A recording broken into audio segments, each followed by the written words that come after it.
if you're somebody watching the indices with me, so I am bullish on this thing, but I am shocked by how many positive gaining days we have had in a row. So today is, let's check this out. 1, 2, 3, 4, 5, 6, 7, 8. This is going to be, if we have a green day today, the 9th green day in a row for the S&P 500. Right? That's the 9th day where we closed higher than the previous day. That is remarkable if that happens today. And what's so crazy about that is you don't usually see charts move like that. Usually when you get big up moves, they follow by retracements, big up moves, retracements, big up moves. And same thing for bearish trends, right? Down moves, retracements, down moves, retracements, down. You rarely see this kind of upward move just do this. And for mean reversion traders or people who try and trade reversals or sell resistance, buy support, these sorts of moves like this green line, those are your worst nightmare. They're not fun, right? So if you're somebody who tries to short rallies or buy dips, most of the time it does make money. Most of the time, even in a downtrend, if you're buying this area and then trying to sell into the rips, you can make good money. It's not my preferred way of trading, but, you know, most of the time the market is moving, you know, back and forth, and you can make a lot of money just selling high, buying low, until you get met with an environment like this, where inevitably this has been a very tricky few weeks for traders who have not been, you know, buying the dip, or trend followers who have been looking to get long. It's inherently been a very tricky couple of weeks. I'm fortunate enough on this one to be on the right side of this move. I've bragged about it 700 times. So here's the 701th time. I'm long the S&P 500. I bought the dip. We got some decent positions moving on this one. I bought semiconductors pretty heavy, and I even bought some NVDA shares, which, gosh, this stock is ridiculous. It is a company that when I bought it, the forward PE, which is the forward price to earnings ratio, I think was like 35s, between 35 and 40 at the time. I don't even know what it's at now, but it's higher. The forward PE takes into account the projected earnings, which are a bit hard to predict, but they've been pretty consistently beating their expected earnings. So companies, they put out their own projected earnings, right? They project what they think they're going to make for the upcoming quarters. And NVIDIA, as you can see with these little green E's on your chart here, has beaten almost every time for the last few years. This week, we're doing free access to the Edge Finder. If you're interested in our market scanning software and want to try it out for the week, listen up. At the top of the description and pinned in the comments down below, you can find the link to apply for free access to the Edge Finder for this week. Again, you get access for this week only, so try it out before it's too late. We've got a pretty big second half of the week. I was discussing this earlier, the Fed meeting on Thursday and Friday. We get the Fed's meeting minutes tomorrow. What are you watching going into the second half of this week as we get into potentially some higher volatility stuff? Are you looking at currencies, gold, indices? What are you watching? Gold is quite interesting. So if we take a look at gold here. Are you long gold? No, I'm not in any positions, unfortunately. I was going to say, I'd be really jealous. Yeah, no, I was looking at the 2,500 level last week, which has now been hit. So now I'm just looking at the key levels now. So 2,600, 2,500, just waiting for somewhere to get in, really looking for possibly a retest of the previous resistance, because that would line up quite nicely with the 61.8 fib level from the previous low to high. Along with the weaker dollar that we're seeing, and potential maybe a 50 basis point cut, but I don't really think so. I think gold has a lot of room to the upside, really. Yeah, no, I agree with you. I think that the momentum here, I was going on a whole monologue earlier about how a lot of people, when they see gold move like this, I imagine you've seen similar comments, but I've seen a lot of comments of people just saying, when do I short gold? When do I sell it? This thing's overbought. What are your thoughts on that? When you see a market like this and it's breaking to all-time highs, do you get those kind of comments, and how do you react to them? Well, I think it's justified, because obviously you don't want to go and buy, a rising knife, if you will. So I think it's more than justified to not be in the market. I think that's probably the best idea if you're not already in. But trying to short things like this, or shorting, NVDA or the S&P, gold, it's a risky game. Generally those types of assets drift to the upside, so you're already having something against you in terms of an edge. So it's more a case of, rather than looking to short, just wait for those pullbacks that you're wanting to get short in, and sit on your hands and get back in at the bottom of the pullback, if that makes sense. So you can see on my screen, I've got I'm looking for the fib level. I'm not trying to short it into the fib level, because I don't know where the top is. So I'm just waiting until we do get that pullback to get in long again.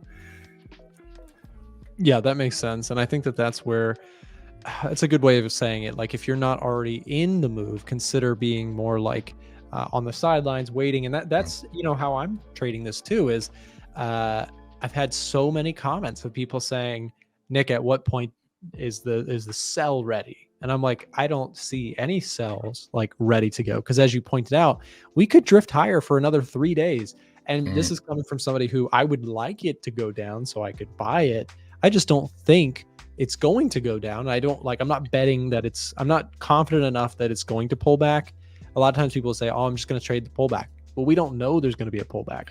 If we scroll out here a little bit, I mean, where's the pullback on these moves when we broke to all-time highs, right? There was no, if you're waiting on a pullback for those moves, you're still waiting. Yeah, no, absolutely. I think there's a bit of a misconception. So I think it was probably a month or two ago, I was on these streams, and I was saying that, was it Credit Agricole or ING? One of the big institutions was shorting Euro Yen. And I was sat here on stream saying that it seems like a ridiculous trade. I don't know why they would take that, because all there was a weekly double top. But, we fast forward a little bit, and then the BOJ intervened and we had the risk off, and it actually worked out really well for them. And essentially what I took away from that was that, just because we trade a certain way where we can't necessarily try and trade against the trend, if you have a team of analysts, you've been doing this for years, you've got a mountain of capital to sort of dollar cost average, and you have a real reason to think or to forecast the market changing trends, then it's fine.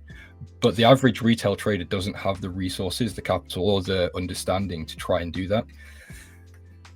That's a really good point too, James. I mean, that's something to think about for sure, is like the different strategies that can be employed by groups or firms that have, you mentioned two important factors there. Number one, you have to have some serious balls to go against a trend like this. Let's call it what it is. Like you have to really know your stuff to know where, okay, I'm confident enough to start stepping in against this thing, full well knowing that gold has a tendency when it makes these moves to just rip through the highs. But as you mentioned, number one, they have a strong team of people that are making an educated decision, not just your average, I hate to just kind of use the common like, oh, retail traders this, retail traders that, but retail typically their thought process on this is, oh, well, it's gone up too much, so I got to start shorting it. Like that is literally where the strategy starts and ends, is, oh, it's gone up a lot, I got to short it. But as you pointed out, if you have a very thoughtful, fundamental, logical, sound reasoning behind why you might start to bet against a market, you can totally make a lot of money on the contrarian side. But you got to have a very good reason. And the second part that you mentioned is the capital or the risk management approach and patience to, wait it out. Another one that we can think about is the notorious George Soros short of the British pound. He was wrong for months before it ended up cashing in huge. So if you're a retail trader with a couple $1,000s in your account, you simply cannot trade in that way, because again, the drawdowns can be very immense. But if you have massive capital with small positioning and you're legging into a trade, dollar cost averaging, again, can be a wonderful approach if you have patience, capital, and very good reasons for doing so. Nikki's done really well as well, actually. So we've almost recovered about 50% of this risk-off move, which is interesting. Yeah, interesting to see. Okay. JPY, I am a bull on I'm a bear on JPY. So again, I'm just going to pull this up for you. Give me 1 second. Here. So this is my research document. I put this together every couple of days when there's something new and interesting. Where is the yen? Here we go. So we can see USD JPY is expected to fluctuate between 145 and 155, with potential stabilization around 147 by the end of 2025 as the Fed cuts rates. So this was published today by Bank of America.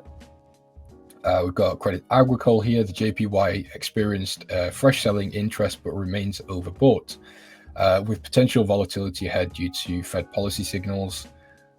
We have Goldman Sachs today. The JPY could weaken if the Fed signals sustained easing, with markets focused on Jackson Hole for future direction. But we've got Morgan Stanley here. JPY weakened due to strong US economic data and expectations of continued monetary tightening, with potential BOJ rate hikes impacting carry trades. This is MUFG. Yen dynamics. JPY faced renewed selling pressure with potential for increased hedging of yen positions and continued volatility. Japanese investors have shifted focus towards equity markets. And last one here, we've got ANZ. The worst of the yen carry trade unwind seems to be over, with focus now shifting back to Fed policy moves, which will influence the JPY. So there you go. That's the rundown on the yen. Hey, James, August has been pretty trash for me. Wondering if you subscribe to the idea that this month have terrible PA for currencies. Yes, so there's a saying called sell in May and go away, because summer trading is awful. Generally speaking, summer is a very quiet period. It's when children are off school, people go on holidays. There's less market movers around. So, if you go to somewhere like somewhere trading large amounts of FX, like any sort of institution, they'll have more people off during the summertime than they will February to March. So yeah, it's expected. If you've been in the markets a while, you'll know to be very cautious during August and sort of July, because it can be a bit rocky.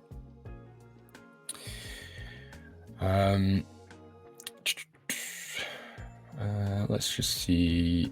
Euro pound. I've switched my bias from short to long on euro pound. So I was looking to get into short positions, but now I'm reconsidering. I saw some new data. I'm willing to shift my bias to the short side. To the long side.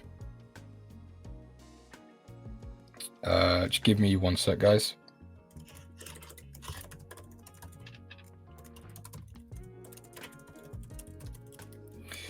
So yeah, switch bias to long. So let me, I don't know if I listed it here. Yeah, here we go, euro pound. So the euro is expected to strengthen as Fed's easing cycle progresses, while the British pound faces challenges from Bank of England's cautious stance and potential economic headwinds in the UK, with the euro likely to benefit from improved global risk sentiment and the pound facing downside risks. The short position on this is inverted. So the long position on the euro pound aligns with the broader market expectations for the euro strength and pound weakness. I'm watching the dollar yen. Okay. Well, I told you earlier, but I think to me this is the main fear gauge. I think watching this carry trade unravel further could be bad for the stock market, and I think that's why gold is a really good hedge for this. Yes. I've been trying to get in gold. I wish I didn't get out of it, but I try to get back in. It keeps hitting new highs.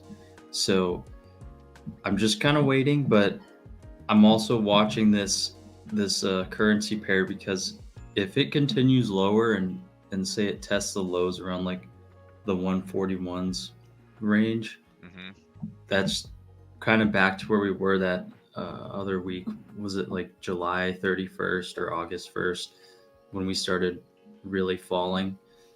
So I'm wondering if this aggressive rebound in the stock market is just another setup.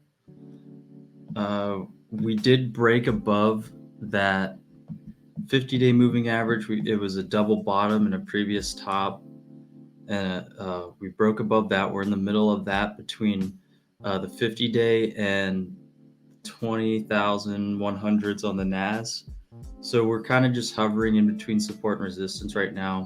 The close above was a good confirmation, or helped confirm that maybe we are going to test the highs again. But seeing dollar yen continue to slip is something that's mildly concerning. There's no news today, so I'm not really sure if we're going to get much of a move. But come Thursday, Friday, we're going to have PMI numbers. We're highly sensitive to unemployment claims. That comes in lower. I'd imagine it would be a volatile day because we've seen some heavy moves on jobless claim beats. So I still think now that we've broken above, we're gonna try to retest the highs. Today just may be a slight pullback, but I don't know. I'm still kind of bullish now that we've done this on a technical level. So you're kind of bullish on indexes still, trying to get to all-time highs. I mean, 565 is the SPY high. How about the NASDAQ? NASDAQ clearly has more room to gain as far as getting back to the highs. We'd have to have another 5% rally to the upside, where yesterday I posted a video. We were within about 1% of the all-time highs in the S&P. So, I mean, Russell is fading a little bit today. Dow is hanging in there. The Dow is only a couple percent off the all-time highs as well, about 1.3%. So the Dow's hanging in there for some stability. The SPY is closest to the all-time highs, but a little bit red today. So you think today is more of a pause day, or a nasty pullback day? We're already at 10:30, and the market has kind of made its decision. We'll hit 11, 12, 1, probably see some more pausing, and then usually by the end of the day, the move that was initiated in the morning probably continue. So if we close this way, if we close with this sort of inverted hammer, I would be more concerned about further pullback. However, we haven't tested that 50-day yet, so it's hard to tell if we're just taking a breather and we're going to bounce back, or if we're turning lower. But there's just a lot going on. Geopolitical tensions, they don't seem to be affecting it that much.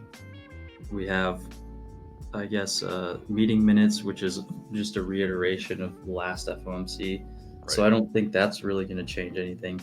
PMI, I don't know if the market really cares about PMI. They care about labor and inflation, in my opinion.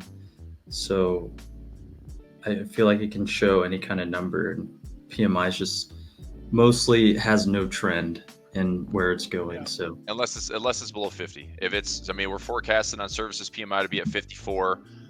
Manufacturing PMI 49.7. If we look at the graph here, I know that 50 is always kind of that line in the sand. So if we're below 50, like that's slowdown potential.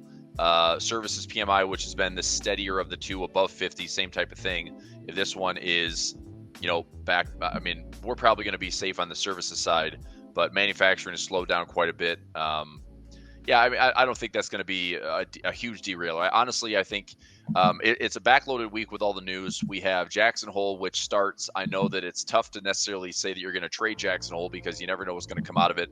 But there can be some comments coming from Thursday, Friday. I want to say that maybe the new FX czar for the Bank of Japan is talking to Jackson Hole, I think.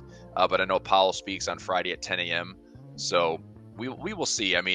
It could be this is part of the reason I closed out on my little 8-legged trade, is because I don't want to have to be waiting for Thursday, Friday price action for me to be winning or losing trades. If I've got early trades where the news might be backloaded this week, but I'm front running, or not front running, I think that's an illegal term. I'm front loading my week when it comes to profits and managing profits early, then I'm just going to do that and not really worry about the potential volatility by the end of the week. So it's going to be.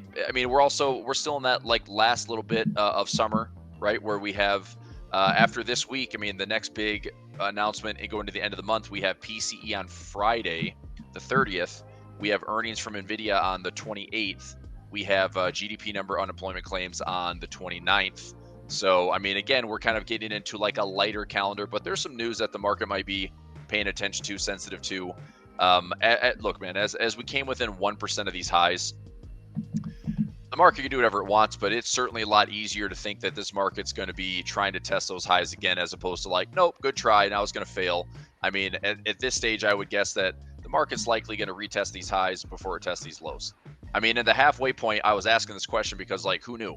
I thought if we had any type of structure here, the market would be like, yeah, we'll be maybe retesting lows. But when these bulls, I've been very surprised to see that in 14 trading days here and 10 to 11 trading days here, the bulls have actually come back with a vigor that I have not seen since it almost feels like a COVID V bottom type rally. I mean, it was nuts, man, how fast these bulls have pushed the market up. And just look, this chart here, I know it doesn't look like much on the 5-minute time frame, but this is squeezing in, 2 plus weeks of trading. And the only thing we had in this whole area here, Frank, was one pullback day. Other than that, it was obviously a nasty spill for those 3 days. But once we hit that bottom on the 5th, it was up. It was up. There's your pullback day. It was up. It was up. It was up. It was up. It was gaps. It was up. It was up. I could not have asked for like easier trading in here. I saw some traders post in my Discord and my trading rooms yesterday, sharing some of their, MNQs and MESs, like their micro futures trades. And I am very impressed with how active some of these like prop trading futures traders are. I mean, they'll take like 20 trades in a day, man. Like it's nuts. I mean, I go back to, I used to scalp Forex on 1 minute time frames, but I was never that active. But to each their own. So I think there's opportunity everywhere, but it's just crazy. Like yesterday was a pretty silky smooth day. All right, let me go to this workspace here.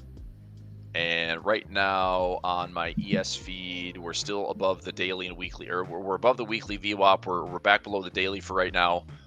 I'm watching the SPY on my other chart here. My gamma level at 555 is starting to fill up. I did have that. I should have kept that stupid trade out from yesterday. I hate to put the SPY on for both directions, but I might have to. Let me see.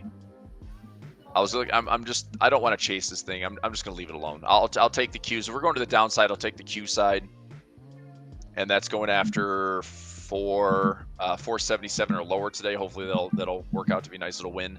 I want to address a couple things with earnings today. I know. So yen pairs. Let me ask you this. So you had mentioned dollar yen. Really quickly on my end, dude. I don't really see. The yen is. The dollar is weak. Yes. But the yen as a whole is not necessarily super strong. Not yet, right? The yen is. I don't necessarily disagree with you. I'm just noticing that on COT it started out with a lot of short coverings on the yen, and now this week they're buying heavily. They're also getting rid of shorts. They're doing more covering and then more buying on the yen versus the past couple of weeks where they weren't really buying it. They were just getting out. Now it's looking like a shift here. So I'm not saying that the dollar's weaker, but I'm saying there's more activity going on in the yen. We saw an 11% change to the long side. Correct. Meanwhile, the dollar is only like 1%, which is kind of like what it's been doing every week. Yep. No, that's crazy. Also looking at the Nikkei, that's showing a net position. That's a net change to the downside as well, right? It looks like there's some smart money coming in to either fade the Nikkei and get long the yen. That's what I'm looking at. I'm looking at the same thing you are on Edgefinder Pro, right? COT filing. Yeah. Yeah. So yeah, JPY is definitely leading the way with a big percentage swing. So yeah, interesting. Heavily selling Nikkei, heavily buying yen. Yep, that makes sense. Yeah, let's go to the 4-hour time frame here for a moment. This could be a pretty simple trade where look, if we break, let's say this low right here, I still don't feel comfortable to be like long-term positioning for the yen, because look, this swing could be low to high, pull back, and then one more push up. This could actually end up forming this large harmonic pattern right around this like 50618 zone on this fib retracement, and then we have a bigger short coming later. But I could see, you know, smart money starting to get positioned here, and then smart money would be bullied out of this thing if we get back above maybe, you know, 105, 106. But I think smart money would hold this backside of the trend line, look to see if the structure breaks down, if we have any risk off trading through September. That's where, as we get out of August, going into September, it's historically it's not good for the stock market. You know, we got a Fed rate cut coming in September. The one thing that, you know, maybe the market's hoping for this week is that Jackson Hole will actually reveal, you know, how firm the Fed is going to be about cutting rates, and also how firm the Fed is going to be about staying on that path. Because historically, when the Fed starts cutting, they stay that way. And so this is one Fed regime where if they want to make sure that inflation is more permanently extinguished, I don't think they could just say, once we start cutting September, we're going to cut every month or every FOMC for the next, you know, 10 meetings. I don't think this Fed could do that, because if we start to see, as we've been noticing here, like sticky inflation, 3% year over year, 2.9 year over year, if we're nowhere close to that 2%, I don't know how the Fed can justify slashing rates over a 16-month window to 3%, 3.25% when our inflation is still the same level. Did you know we do a live trading show Monday through Friday with guests from all over the world? To get notified when we go live, click the bell button next to the subscribe button, or check in at 9:30 a.m. Eastern Time. We have helpful, free content in the description below and on our website, a1trading.com. Thanks for watching today's video, and we'll see you tomorrow.